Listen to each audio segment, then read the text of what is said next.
this is your host Akhil Navluri, and welcome to a very brand new episode of the Techospace podcast series. This podcast episode is really special for me because for the very first time, I'm actually collaborating with a fellow podcaster, my friend Mr. Mike Bailey, who's based out of Auckland, New Zealand. And Mike runs his own podcast initiative, which is called the AI Corner New Zealand podcast. And along with that, Mike is a New Zealand country lead at a company, Overdose. And also, he has his own initiative, which is called the AI Corner New Zealand. So, Mike, it gives me an absolute honor and pleasure to welcome you to this podcast initiative of mine. Let's say it's like, a conversation with a podcast from a podcaster to a podcaster. So, a lot of things and a lot of relatability, I believe, in this aspect.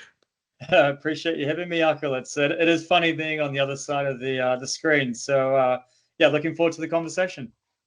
Awesome. So, Mike, before we actually, kickstart with our conversation. So, Mike, why don't you, introduce about yourself to our listeners? Yeah, for sure. So my story is really from a marketer back in the day, moving to someone into the IT or the tech industry.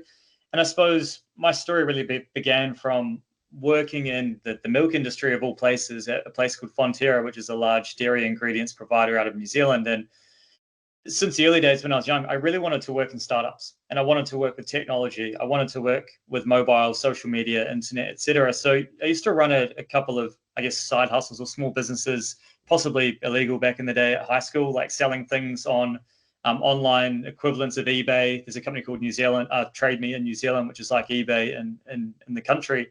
And basically, I always had this thirst for technology. And so whenever I started my career, I kind of wanted to move into that space over time. So I moved from marketing into digital marketing. So I thought if I move to digital marketing, I'll get closer to the tech industry. And then from digital marketing, I was able to move into an actual tech company. So into a Salesforce implementation partner organization. So we were selling software implementations for the Salesforce ecosystem. But fortunately for me, I was selling into Silicon Valley in San Francisco. So not only did I work in the IT industry, I was now working with what I felt was the best of the best when it came to the tech world in the SaaS space. And so I kind of feel like I'd finally reached that place of where I really wanted to be from a career standpoint, and with a smaller company than Fonterra, because this was a 1,000 person company, and I was making my way from corporate to medium-sized company down to startup. And then we were acquired by Salesforce. And so that was also a great experience, working with one of the biggest and best companies in the world within the tech space. You learn a lot from people in that area. They have different processes and a different level of scale, and the customers they work with are pretty eye-watering from a commercial standpoint in a good way. But I really wanted to kind of move my way back down market into a smaller organization. So I joined Passion Fruit. So Passion Fruit was a 15-person marketing freelancer platform startup out of the UK. And I was the oldest in the office, believe it or not, and had a blast. I was helping to drive the commercial strategy into the enterprise sector with the co-founder. I was selling into the East Coast of the States. So I was in New York every other week, which was a great experience. Oh, wow.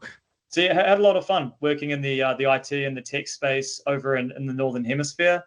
And over the last 6 months or so, over 8 months ago, my partner and I decided to return to this side of the world. So we came back to New Zealand. But on the way back to New Zealand, we decided to travel through South America. And as part of that, we were also looking for jobs at the same time. And I was trying to find who are the people in AI in New Zealand. It's a space that I'm really passionate about. I'm really curious about. I couldn't find anyone online talking about where the market was going in New Zealand. What are the great companies? Who are the thought leaders? Who are the co-founders I could go and work with potentially? And so you mentioned the AI Corner. And so we decided to start rounding up the news around the AI ecosystem in New Zealand. So the newsletter sort of has started to take on a life of its own. It's built a pretty decent following. We've got a really engaged community, and it's affording me some really, really neat opportunities from a career standpoint, talking to people who are super smart, super mature in the space, have great companies. And it's even, due to my passion, opened up doors within my own job at work at Overdose. So I'm now leading the AI kind of transformation or change across our business, both internally around how we build capability across our teams and the platforms we need to be able to do our work faster and better, and also the types of services that we're offering to our customers. So I'm enjoying kind of being at the forefront of a space that's moving pretty quick. But I'm someone who's just learning at the end of the day. I'm just super curious about this space. I don't have all the answers. That's brilliant. I mean, that's a brilliant overview of your, journey in the IT industry, and I'm pretty sure that a lot of listeners might resonate with the things that you have talked about, like especially the seniors and the consultants who have been in this industry for a while. Now, I mean, the major thing, Mike, when people travel around the world, let's say you're traveling from the southern hemisphere all the way to the northern hemisphere. How did Mm. you overcome the jitters, or let's say that, the headaches of jet lags? You said every other week you were in New York and then you were in UK. So how did you, cope up with that and, balancing out your expertise again? It's such a good question. I think people certainly underestimate travel fitness, and you can really build up some travel fitness. I mean, traveling from New Zealand to Europe is one of the longest journeys you can do in the world, if not Yeah, the longest journey in the world. So you kind of just persevere, right? You watch a couple of movies, and you just sort of you try and line up your sleep as best as you can, both leading up to the flight, on the flight, and then after the flight.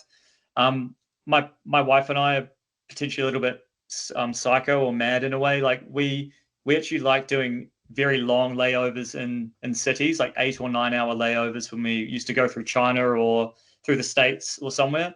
And the intention of those 8 or 9 hour layovers wasn't to basically have a rest. It was actually to go into the city and explore, right. jump in a taxi and not really know where you're going, and just let them kind of drive you to somewhere interesting in the city. So Interesting. I honestly don't have a hack for how to get over jet lag. It's something that you kind of can't control.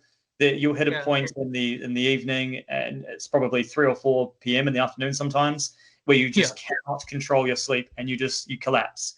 And so I didn't have a hack for that, unfortunately. And when it came to traveling to work from the UK to the East Coast, you build up some travel fitness pretty quickly, and all of a sudden, you're doing 20-hour days where you're getting in a cab, getting to the airport, meeting someone for breakfast, meeting someone for lunch, going to an event. You're kind of on all the time. And so I actually got to a point where I wasn't drinking alcohol as part of my travels for work. I was purely just staying sober. I would make sure I went for a run every morning to maintain my rhythm and my health. My sleep was severely impacted, but as I say, over time you build up a travel fitness, Yep. and Yep. it feels like a superpower. But I can't imagine that has long-term benefits for the body. But I was also slightly younger at the time, so could manage to make it work.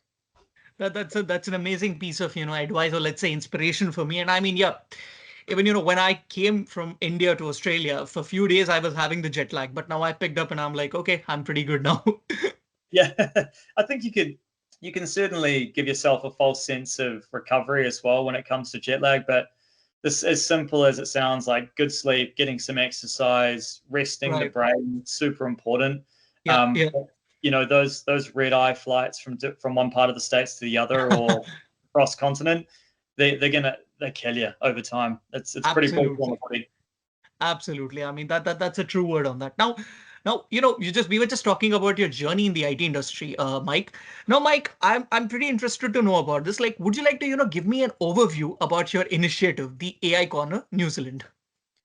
Yeah, absolutely. So I sort of shared how it started. I probably didn't share why it specifically started and where the genesis of it was from back in the Yeah. day. So as I say, I've always been interested in internet businesses. I think they're fascinating, the way that people can pick up a laptop and start to earn money and build an audience. And I was always fascinated by that. So I really wanted to start a newsletter because I felt that one of the last lines of defense for any business is having an audience or having trust with people that were curious about what you had to say or what you had to sell or offer.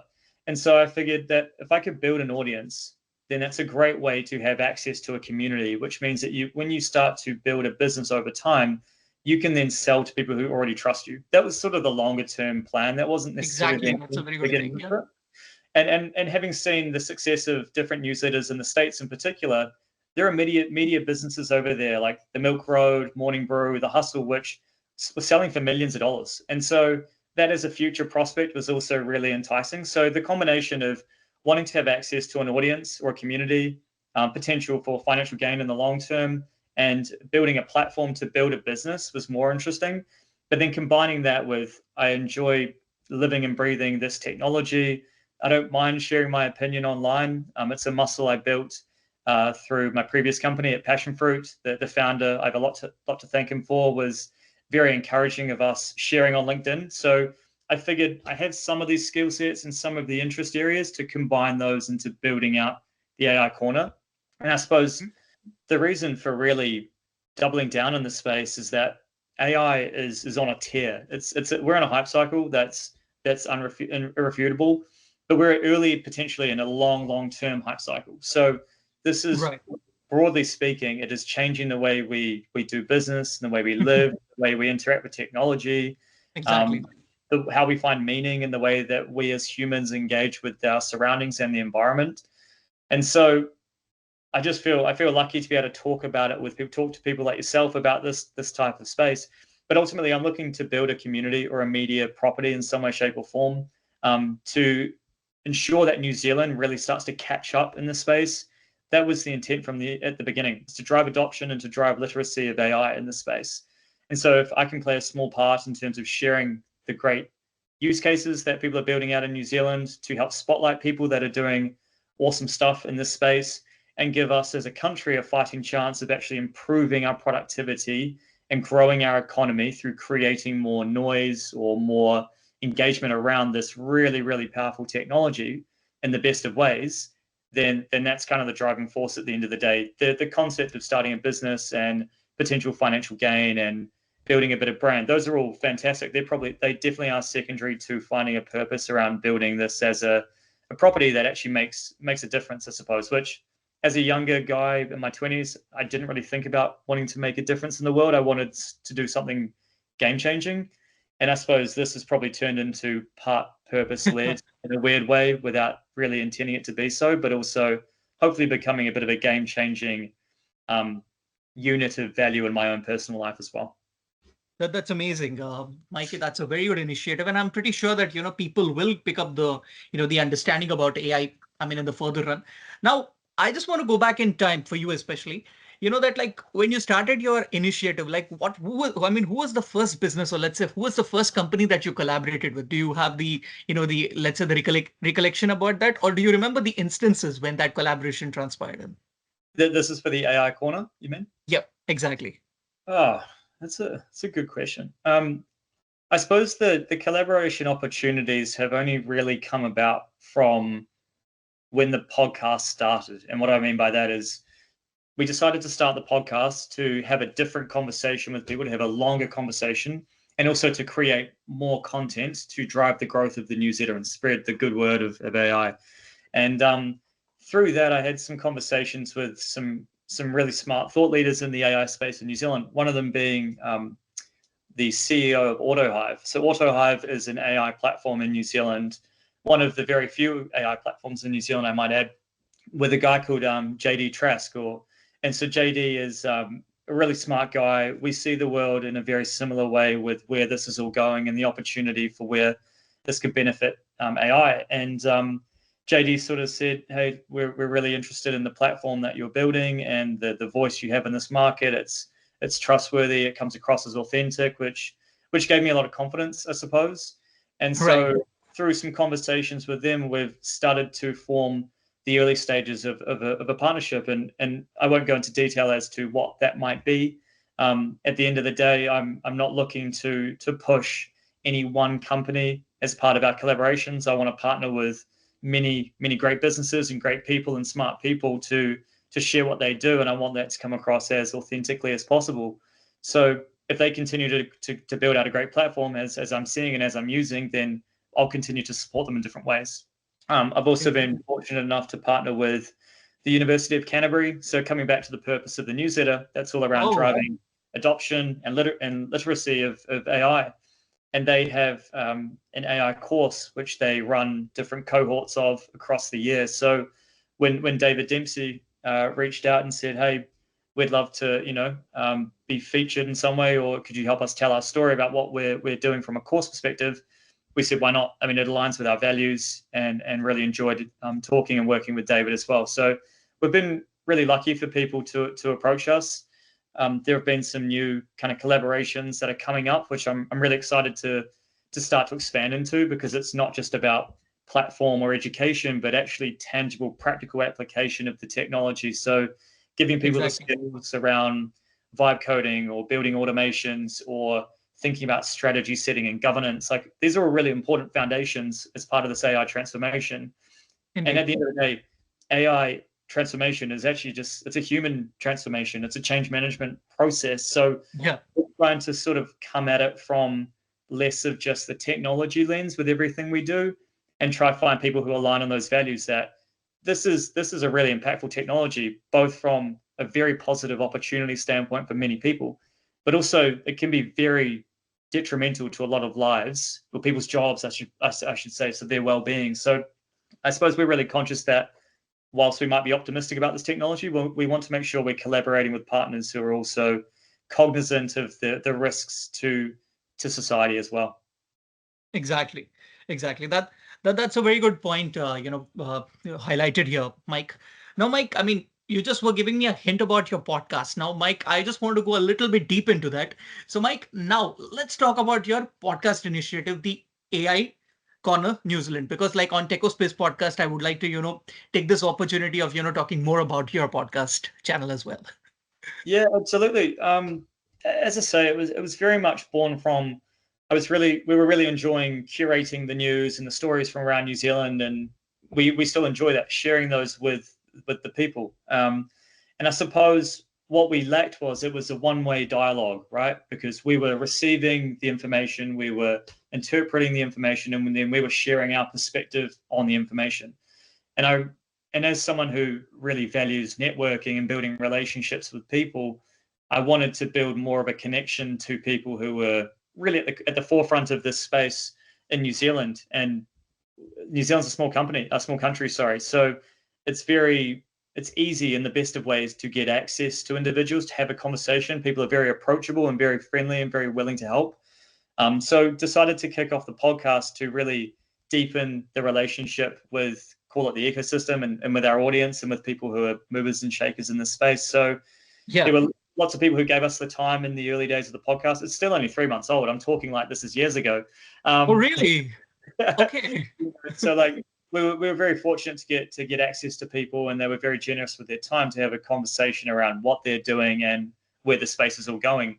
But ultimately, we see the podcast as a way to, again, have that dialogue with the audience and with people who are Exactly. leaders in the Right. space, and to ultimately to begin to build myself and others within the AI Corner umbrella as thought leaders in the space, to again to have to shape the future of New Zealand's AI journey in some way, shape, or form. That's all undefined, but we see that being a pretty exciting opportunity.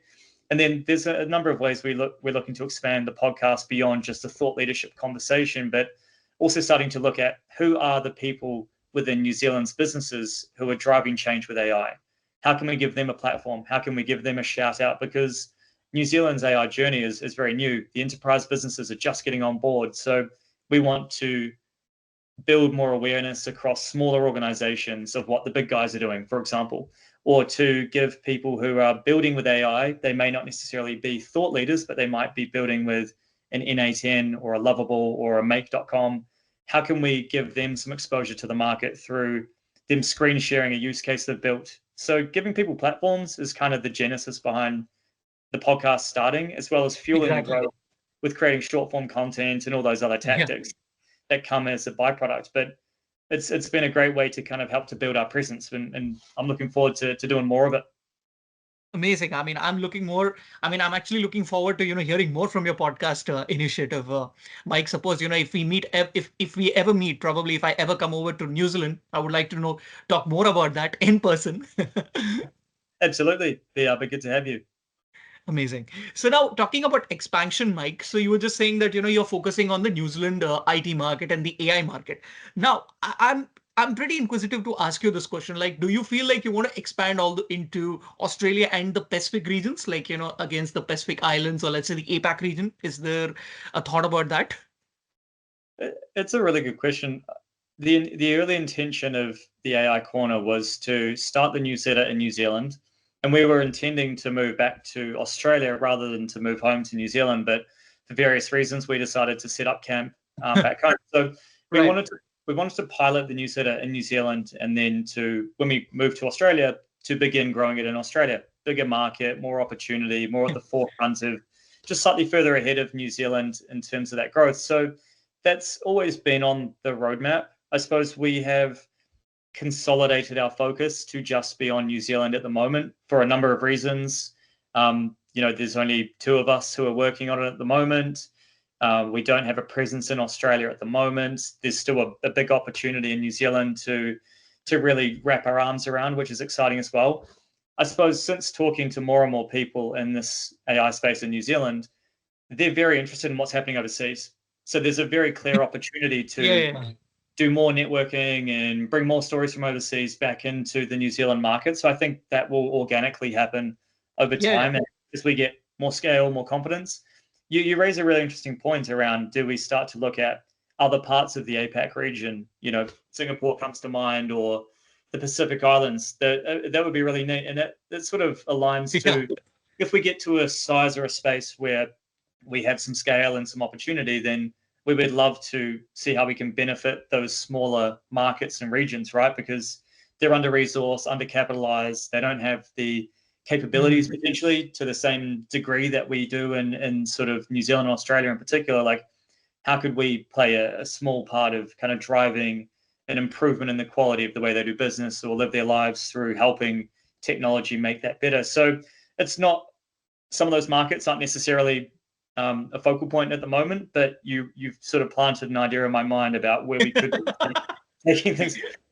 I need to be realistic. We're a newsletter and a podcast at the moment. We're not taking over the world. We're not taking over New Zealand. We're building a community that's really engaged, and that's really exciting. But I also need to be realistic that some of these elements have sort of limitations or limits based on size of market. So we're really nimble in terms of where this could go. But it's also very exciting because it's a hot space, and it's a passion being crossed over with call it a side hustle as well. Right.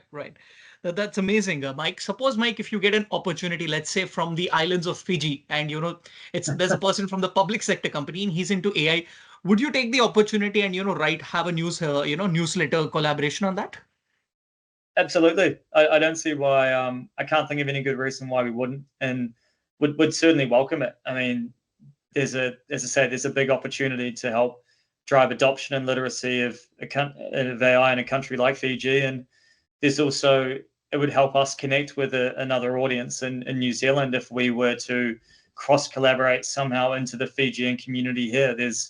There are some people doing some really good work in the smaller communities in New Zealand who may not have as much access or may not get the spotlight for the work they're doing in this space as well. So I'd be really keen to collaborate with people in that space to give them the platform, because coming back to the purpose of what we tried to do, it's around telling stories about what people are doing in AI, whether that be New Zealand, Fiji, other parts, then there's plenty of ways to support each other. Amazing, Mike. Now, Mike, we were just having a complete conversation about your side hustle and your initiative, the AI corner New Zealand. Now let's go into your expertise. So, Mike, can you just could you just dive a bit deeper into your roles and responsibilities as a New Zealand country lead for your company, Overdose? Absolutely. So, Overdose is a complete commerce consultancy. So what does that mean in really simple terms? Overdose basically works with commerce businesses or retailers or e-com businesses to help them make more money through selling their product or service through online platforms or channels. So we do everything from implementation of Shopify or Adobe type platforms, or BigCommerce or WooCommerce. There's the technology side, the implementation side of those technologies. And then there's the marketing side of how do you bring more people to your website to transact on your website. Could be through marketing on social media, could be through SEO or search activity, could be through sending out emails and newsletter campaigns, or using your data to make smarter decisions around how does my website look and feel to make that presence more enticing to drive transactions. So I manage the New Zealand business. Basically, Overdose was born out of New Zealand. So I've worked very closely with the execs or the chiefs internally to help drive the strategy and align our broader vision to what the New Zealand business has to offer. But what does it mean in simple terms? It means working with the team internally to make sure that we keep the promises that we make to our customers around projects and our relationships for ongoing retainers. We have a wicked smart team internally. They're fairly self-sufficient, if I'm honest. I just sometimes share some thoughts from the market and sort of how the progress is going with certain customers. So they're very, very good at what they do, which was fantastic. It gives me the platform to then be more outward focused. I can then speak to our customers, the senior leaders at our customer base, or I can be in market working with partners or looking at what's happening overseas and saying, where are the opportunities that we're not currently chasing? What is coming down 12, 18 months down the pipeline that we should be thinking about and adopting and bringing into our business? So my role really is about taking what's coming from, call it the innovation layer of the future, or where innovation is coming, embedding those capabilities within our business and starting to drive that change amongst our customer base to keep them at the forefront of what they're doing. So as well as leading the team, I'm also leading the kind of AI strategy within our business. So, AI is going to be disruptive to marketing and tech agents alike. There's a democratization of capabilities now that anyone can almost access. There's outsourcing of skill sets to other markets for cheaper rates than what New Zealand onshore resources can offer. So we need to be thinking about how do we ensure that this change doesn't happen to us, that we're actually leading the change within the New Zealand market and globally across Overdose. So very much driving that kind of AI transformation, both from our internal capabilities to make sure that we're being more productive and reducing our cost to serve for our customers, but also thinking about what are the new service lines or offerings that we can bring to our customers where we need to be the thought leaders around this is where this space is going. We need to help you prepare your business to be defensible and to be enduring for the long term. Amazing. Now, I mean, you just caught a point here, saying that there's going to be a disruption of AI in marketing. So, from your end, let's say from your viewpoint, I would just like to understand, like, how do you think that there is a disruption going on for that in the future? Sorry, I just have to reply to someone. Yeah, so technology has basically meant that anyone with a laptop and an internet connection or a mobile phone, you don't even need a laptop, can start up a business, can offer services, can access information. And this is not just AI, this is technology since the internet was born, right? And so the challenge that any marketing or tech agency has nowadays, or even professional services provider, is that I can jump on YouTube and I can watch a video for an hour. I can learn the kind of the basics of how to set up a Shopify website, build a website on WordPress, start up a social media campaign, do some designs in Canva, set up an email journey flow within MailChimp, and start an advertising campaign. So I can start a business basically within minutes. And so there are a lot of people out there who have been able to pick up these skills for very little in terms of their time input. They can learn things really quickly. The democratization of information has meant we can all upskill really, really fast. So that means that if companies can get access to those resources, either through cheaper labor offshore, because the hourly rates are cheaper, or they can learn how to do a lot of those functions and build those capabilities in-house by training up their team, what does the value of an agency or a consultancy become? Because it starts to feel like a commoditized service that the CFO is constantly saying, we could just hire someone to do that, or we could offshore that, we could automate that, or you could learn to do that. So we really have to lift our game in terms of being more strategic, relying on the relationship we have with clients to trust us that we can deliver good value over and above what they could receive from an offshore model or hiring someone or automating the process. But I think us as a business, we've been very fortunate, and sort of the founders and the execs have been really smart, because we're a full suite agency. So that means that when an organization's working with us, they're not just getting access to email capability or tech capability or search engine optimization type capability, full suite of access to our services. Not only that, we have all of the data across the e-commerce, retail, commerce space, because we work with so many customers, we have good purview of the market. So not only can we offer them a one-stop shop for everything, but we also have all that data and understanding of where the market's going, because we have our finger on the pulse across so many businesses. So we can help guide them on this is what's happening within your market. You should be wary of these threats. There are these opportunities that you might not have seen that we're seeing over here. So we're kind of on a treadmill, and that treadmill is running faster and Yeah, faster. We have to keep leveling up our game, which is where exactly. focus from not just providing marketing services, they're still going to be our bread and butter to drive revenue and deliver value to our clients and keep our people, employed and sort of growing in their roles. But we need to layer on where these new technologies are going, AI and automation, etc., to make sure that we're staying ahead of the curve, offering our customers better solutions and keeping our people, I guess, growing and developing into what is becoming an AI first world. Exactly. That completely answers my question, Mike. Now, Mike, I just wanted to understand, like, Mike, you have traveled across the world now. Let's say you have traveled to those, to those multifaceted places of, let's say the technological hub like UK, US, and Australia. Now, I would just like to, pitch this question to you, Mike. Like, how would you compare the tech scene, or let's say the tech market in New Zealand, to that of the tech scene or the tech market in Australia, UK, and the US? It's a tough question. So I like to describe the markets as New Zealand is at least 1, maybe 2 years behind Australia. Australia's 2 to 4 years behind the UK. And then the UK is probably 5 to 10 years behind the US. And then that's, that's probably being a bit dramatic. Like, there are certainly, that's not the rule. That's just a kind of, let's call it the average across some industries. What I really noticed in the US, which I haven't seen since in the UK, Australia, or New Zealand, is that it's the ambition over there. I mean, obviously the capital markets, the opportunity to partner, the regulation, all of the kind of, there are the right ingredients in that market to be successful if you have ambition and vision.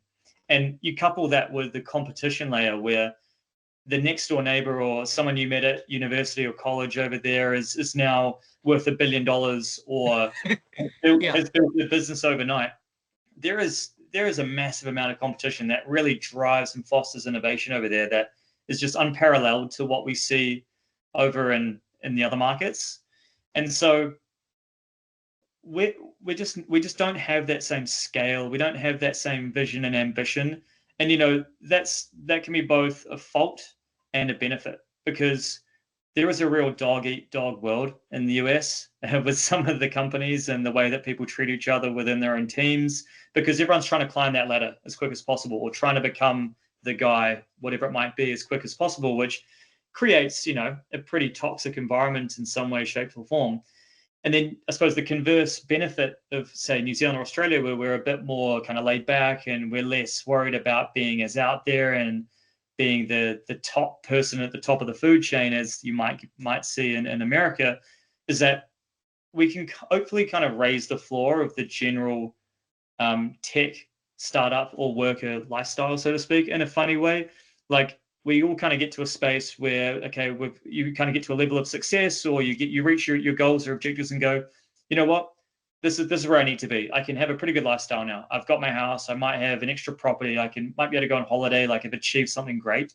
And so that's a blessing from, we have a good kind of work-life balance in New Zealand, so to speak. People don't burn out as often as perhaps in the US. But I think that really does hamper the growth of our country more broadly, because if we don't have those ambitions, we don't have the level of competition, we don't have the vision that those others have in the US, we don't push each other as hard as we could to kind of drive the entire market and country forward. I think there are lots of pockets of innovation in New Zealand and Australia, and that's awesome. Those pockets are super motivated. People want to be global in their ambition, which I think is really, really awesome to see. And there are companies that are successful. You see Tracksuit, Zero, Halter's doing really well at the moment. Those businesses are all flying yeah, because they have global ambition. They've been over to Silicon Valley. They see how it works. They see the work ethic you need to adopt to really succeed overseas. But I just think that level of awareness of the hunger and the ambition and the kind of dog eat dog world, those motivations and motivators aren't as prevalent in New Zealand as people would expect. And I think that really does work against us more broadly as a country, even though people might have a cushier kind of lifestyle. But I think also Kiwis tend to switch off a bit to what's happening in the US. So we seem to go, oh, it's the Americans doing that thing again, or it's Elon Musk doing X, Y, and Z. And I think that actually does us a massive disservice because we tune out what's happening over there. We're less exposed to the innovations, what's happening in the market. We tune out opportunities. We don't build our networks overseas. So as a result, we limit ourselves in some way, shape, or form. And I think for those fortunate enough to work overseas and with those markets, you see how big the world is and how big the opportunity is if you sort of just put a little bit of extra effort in and think a little bit bigger and break through that kind of glass ceiling within this sort of mental artificial kind of limitations that one puts on themselves. Exactly. Mike, the thing what I mean, there's one particular thing that New Zealand has and which other countries do not have. You know what it is? The happiness quotient. I see a lot of happiness quotient in New Zealand. That's it. And that comes back to my point around like the lifestyle work-life balance. Like I think across the board, when the economy is doing well, everyone is broadly doing fine. Broadly speaking, of course, there's the extremes which it's really tough for or might be amazing for. But I think we have a good healthy quality lifestyle. It's not as if people are going to schools and they're in fear of there being gun violence at a school like there are in other countries. So there are Yeah, huge yeah, trade yeah. living in those markets. I just wish that we as a country would strive a bit harder for a global ambition and sort of put ourselves out there a bit more. To be honest, like the tall poppy syndrome is seriously prevalent here, and you feel it, and coming back from overseas, and you go, wow, that I think that's a real limiter in how we operate as people and as a country. And I mean, at the end of the day, we only have ourselves to blame. So until we as a culture make that psychological leap out of that way of thinking, without being too arrogant or overconfident. But I think we could sort of pump ourselves up a little bit more as a country and be a bit more confident in our approach. And you see that when you talk to Americans, they're very happy to tell you their life story just like that. When they introduce themselves, they'll tell you that they run a business. They'll tell you that they're successful. And a lot of Kiwis will turn up their nose and go, "Oh, it's because they're arrogant." And it's like, okay, I get all that. But at the same time, they're telling people what they want in life or where they're going. And if you tell more people about what you want and what your goals are, people are going to help you get there. I think as a country, we're almost a little bit limiting of ourselves because we don't talk enough about what we want and what we do. So therefore, people don't actually understand what we want and how they can help us. So there are ways we do ourselves a disservice. At the same time, as I say, there is a really hardworking tech community. So I don't want to shit all over that. Like there are some super Mhm. smart people doing some really amazing things. And again, coming back to the AI corner, that was part of the reason for starting it, is because Okay. that's happening underneath the surface. But because as a culture, we can be overly humble. We don't always want to talk about ourselves. Yep. Someone else has to lift those people up and tell the story. Exactly, exactly, Mike. Now, Mike, in the starting of this conversation, you told me that there is like in the US, if you just go to your neighbor or let's say your friend, and you say that now he's a person who's like valued more than a dog. I mean, more than millions and billions. Do you have a real example of that you have just encountered Do you mean in the States in particular, or in New Zealand, or? in the States? I can't say I've met. Okay, I've met a couple of people who were fairly wealthy, but that was only due to being in the room at the right time because of an event. It wasn't because I happened to come across someone. We were either paying to be in the room to be with decision makers, and we were really fortunate. Like I met the CMO of the NFL at one point, which was Oh, pretty. wow. That was really Okay. cool.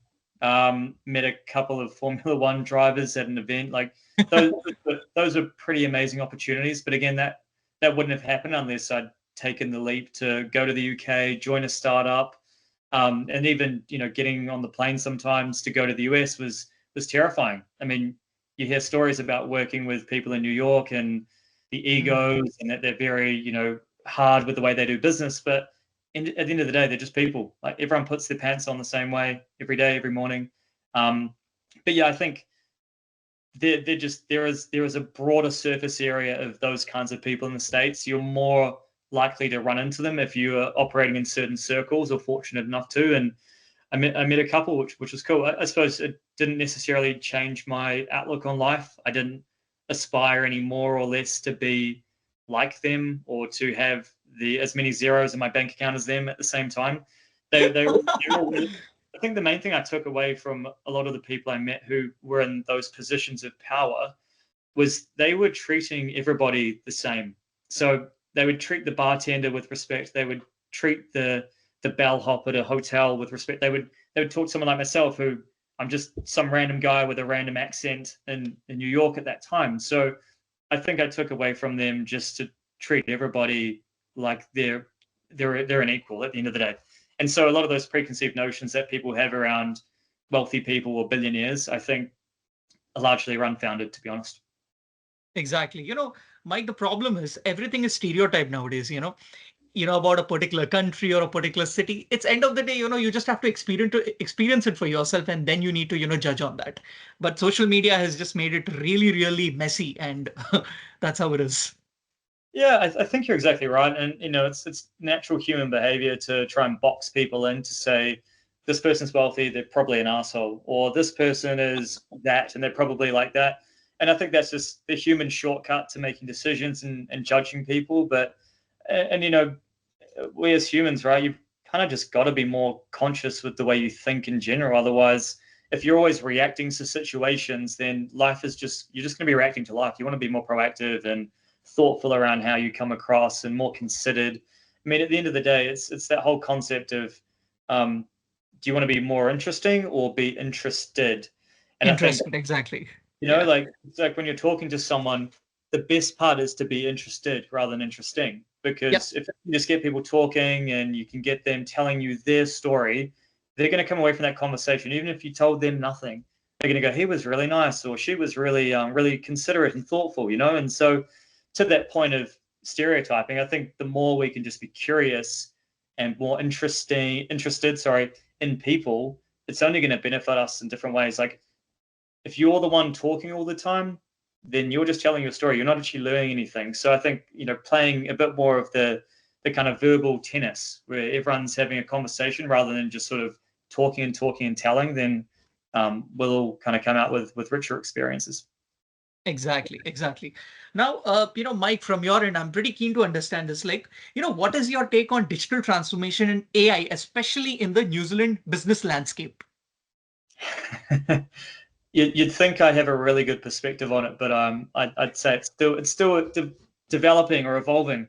Um, where are we at? I guess we were fortunate in the early days of the early AI corner, and I keep saying the early days. It's 6 months ago. It's not even that long ago. All right. We were reporting on the Australian and the New Zealand news around AI, and so very early on had a strong grasp of the contrasting developments within the ecosystems. And it was very clear early on that Australia had more top-down support from the government from a strategy perspective and principles and guidelines. Even if theirs aren't amazing compared to global standards, they were far more progressive and advanced than ours. The government was investing in different sectors to develop AI and investing in capabilities. You had universities, or you have universities, who are releasing a ton of research on a regular basis to say we've cracked the code with this breakthrough in medicine or biology or whatever it might be. You've got universities over there who are partnering with enterprise businesses in Australia and globally to help with research and funding and to advance different capabilities and breakthroughs within the Australian market, which is puts Australia on the map in some way, shape, or form. And then you have businesses which, by virtue of scale and size and more money, they're investing in the likes of the capabilities with Microsoft and Google and OpenAI. So there's more innovation happening in that space. What we found in New Zealand when we have been reporting on what's happening is that we had very little noise coming out of the government when it came to strategy. They've released their strategy, which I would argue is just a line in the sand to say we acknowledge AI more than anything. There's no metrics, there's no success measures, there's no North Star, there's no evidence directed investment for just AI. It's kind of like bucketed into a bunch of things. It's diluted. The government has started to roll out AI initiatives within the public sector, which is great. That's a step in the right direction. I think there were 40 entities within the public sector that have pilots going on or different use cases being rolled out. So there is some focus there. believe the government has also rolled out Copilot, Microsoft Copilot across the public service. So that's been really slow to take off. I also haven't heard a lot from universities. I've been to a number of lectures at universities where they're talking about it internally, but not a lot of shouting about it. Here is the great stuff we're doing. There is, Auckland University, AUT, they are doing really well. They're talking a lot more about it. They release a lot of press about their developments. They released a story recently around helping people to learn Te Reo Māori using AI. So I think that's a really good initiative. So the universities are slowly starting to get there.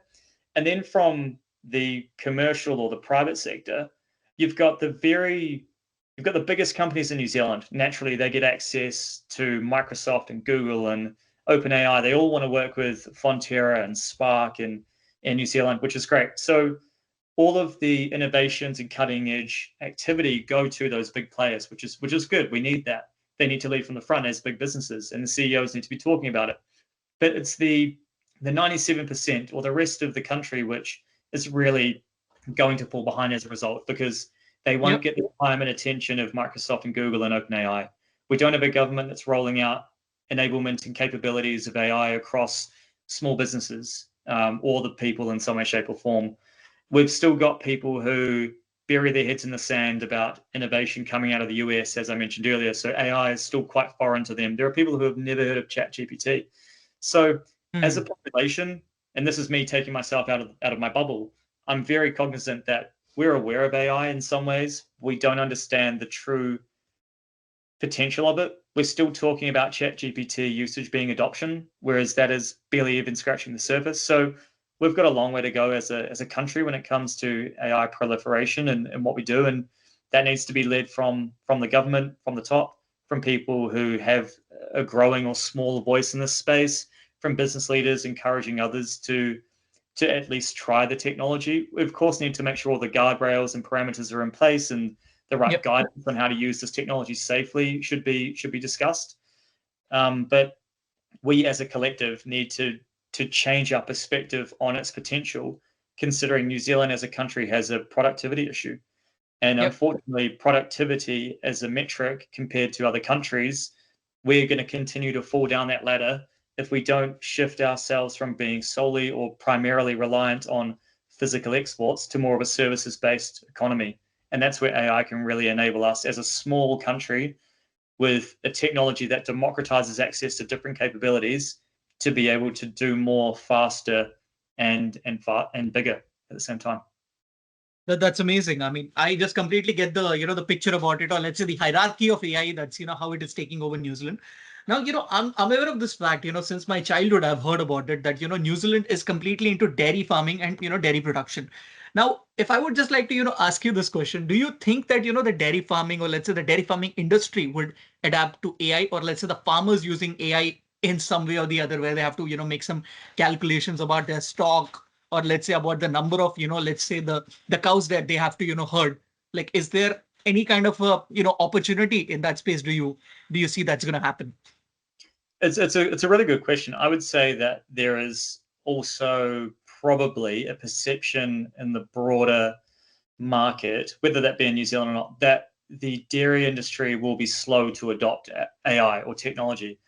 Now, having worked at Fonterra, New Zealand's biggest dairy cooperative, or the world's largest dairy ingredients provider, what was anyway, is Fonterra as a company is very cutting edge when it comes to technology and innovation. So even when I was there, what was it, 7 or 8 years ago, there were on-farm applications on the phone or on tablets where farmers and dairy cooperative shareholders could basically control their farm from the app, and they could, as you say, track the amount of nitrogen being shared across the farm, and track milking schedules, and sort of move animals around the farm with electronic gates and all that kind of stuff.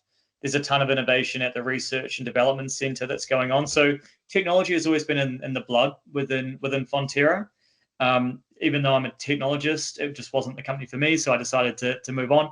But in terms of what they're doing with AI, they've been at the forefront of an artificial intelligence journey since before ChatGPT came along. But ever since generative AI became a thing, it's only turbocharged their operations. Like they're a heavy Microsoft Copilot shop. There is a ton of really smart work they're doing around how do they use data to basically optimize the whole kind of process around their ingredients model. They're using AI to collect insights from people within their business who are about to retire. So I won't go into detail into all of the use cases, but they Yeah. are they are genuinely, in my mind, one of the probably top three, if not the top two, AI forward companies in New Zealand. The other one I've been speaking to and spoken with is Spark. Spark are really on the cutting edge with what they're doing as well. They're a big telco, and in New Zealand have started to dip their toe in with a promoted partnership with OpenAI. So yeah, the New Zealand economy is really waking up to it. Fonterra is right at the front from a dairy standpoint. I'm sure the same is happening in some of the other big players overseas as well. But Fonterra very much is making the investment to ensure that we don't fall behind as a physical exporter of this product, but actually use the data, the 150 years or however long it is that Fonterra's been around. There's so much knowledge and IP there. Like, how can they monetize and use that information to not only be more efficient, faster, better as a company, but also to create new revenue streams for both local and international companies as well. Exactly. I believe, Mike, that, I mean, seeing companies like Frontier, I think other, let's say, other entities in New Zealand will also take inspiration, and there'll be a day where, all the other companies will also start adapting AI, and, everything is going to be AI. But again, as you told, it's a slow process and everything happens eventually. Or let's say, it takes its own time.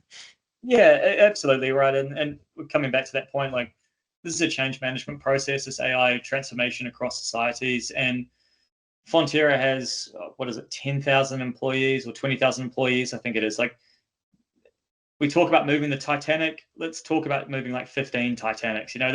That's a lot of people to get on board. Oh, There are a lot of people at Fonterra who have been there for decades, 10, 20, some 30 years. And so those oh. individuals will be thinking, I've always done it this way. I don't need AI to help me do my job better. Yeah, yeah. And I in know. fairness to them, like, they probably will do their jobs better than AI for some time to come because they have so much knowledge. But at the same time, there is a way that the world is going, and there is a way that that business will move. Some people will be on the journey. Some people will choose to get off the train because it's not the journey for them. That's just where a lot of businesses are going to go. And unfortunately, I think that's where a lot of business owners and executives have to make the decision: are we on this journey or not? But unfortunately, that'll create a divide in the market. We're going to see those people, those companies, those countries, all of those different entities. Some will choose the path of AI, some won't. And some will have very good reasons for not choosing the path of AI because of moral reasons or philosophically speaking, whatever it might be, or maybe just an access to the technology or to the funds to do something with it. But it's going to create a very, very big gap, not only in progress, but we're talking wealth, we're talking quality of life, we're talking access to services, whatever it might be. I could see a world where we just have this incredibly wealthy upper class, like ultra upper class, and then you've sort of got the middle class has almost been eroded because if you're not in the top 1% Yeah, yeah. of knowing and using and being involved Right. in AI to reach that kind of upper echelon, unfortunately, you sort of you move out of the middle class into what could be seen as a bit of a lower class or a peasant's class, and Yeah. that's not me being rude, that's me being fearful for people who don't see this as an opportunity to at least see where this is going because it's already happening. And the Mhm. faster that one can at least get familiar with these tools, see how it might disrupt their work, their life, their job, at least give themselves a fighting chance for the future. It's almost like not learning Microsoft Office, Word, or slides or sheets nowadays. It's not having those skills have become boilerplate requirements of being in a knowledge worker position. But even just to be able to communicate sometimes, like having good access to those tools helps a lot of people run their family home. And that's only going to become more important when it comes to AI and just knowing how to use these tools to work faster, to reduce your error rate when it comes to thinking or your outputs in some different way.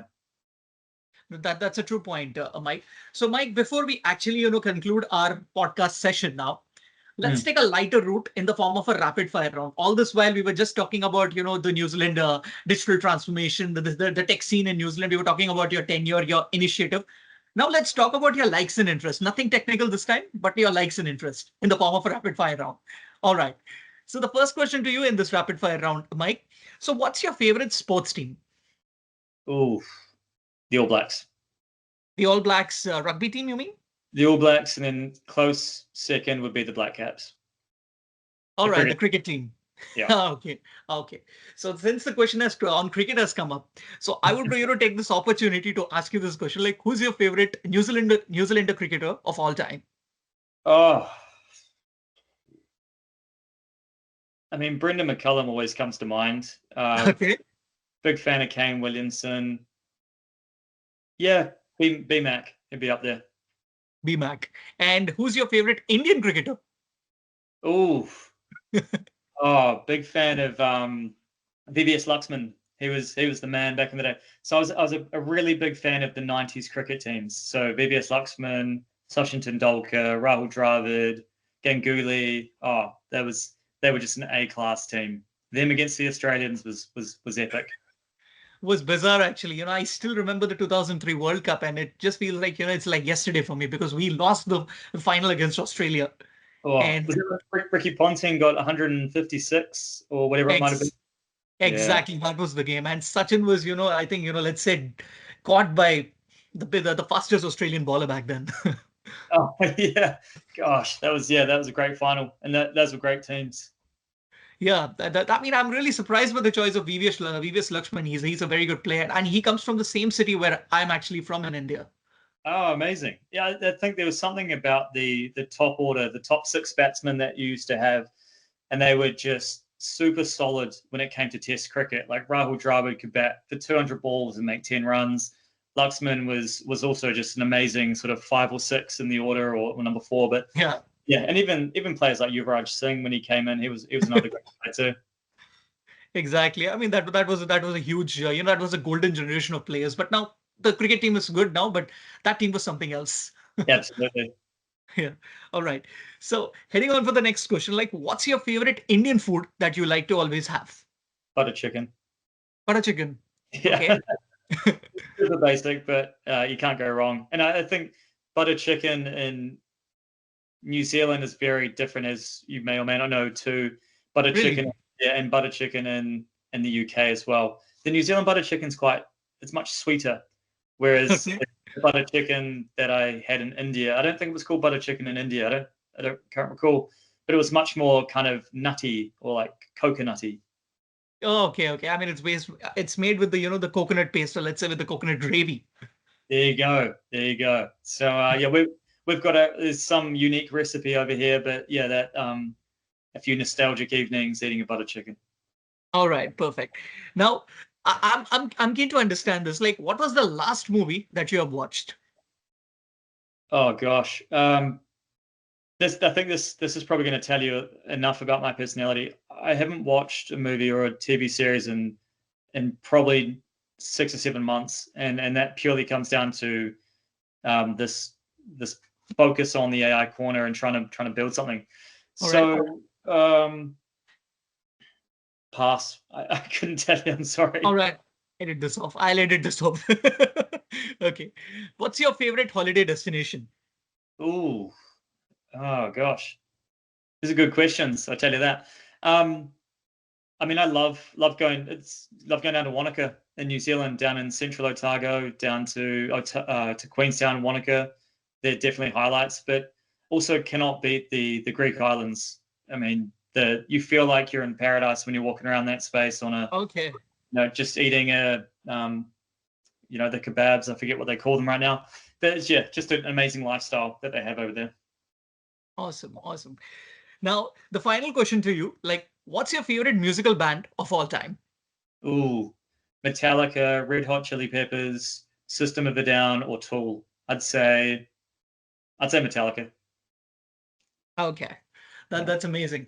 So, Mike, finally, we just made it. It's a super success, and thank you so much, Mike, for taking time from your busy schedule and finally transpiring into such a rocking session that I've had with you. And really, you just took me to a, I mean, I didn't feel like I was having a conversation. It felt like, you were taking me through a journey of the tech market, or let's say about the tech ideology in New Zealand, and which I was completely blown. And I was so much like, intently listening to that. And I had a great time conversing with you. So thank you so much once again. And also, having said that, I wish your podcast initiative and your tech initiative becomes a super success. And I really feel, and I always would like to, even recommend my listeners, please go and check out Mike Bailey's podcast initiative, the AI Corner New Zealand, and you would really get a lot of useful insights, and you'll have a great time. So thank you so much again, Mike. Oh, thank you, Aku. I appreciate the kind words, and I'm sure I hope I didn't ramble too much. But no, I love the work that you're doing as well, and you're connecting with a lot of really smart people in the Australian market. So I'm a big fan of what you do. So thank you for the opportunity, and I'm looking forward to seeing you continue your success as well. Thank you so much, Mike. That really means a lot. So, listeners, on this note, this is your host, Akhil Lavluri, signing off. We would be back with another podcast episode with another eminent industry leader very soon. Till then, keep listening. Thank you. Goodbye. Stay tuned. Au revoir and kia ora.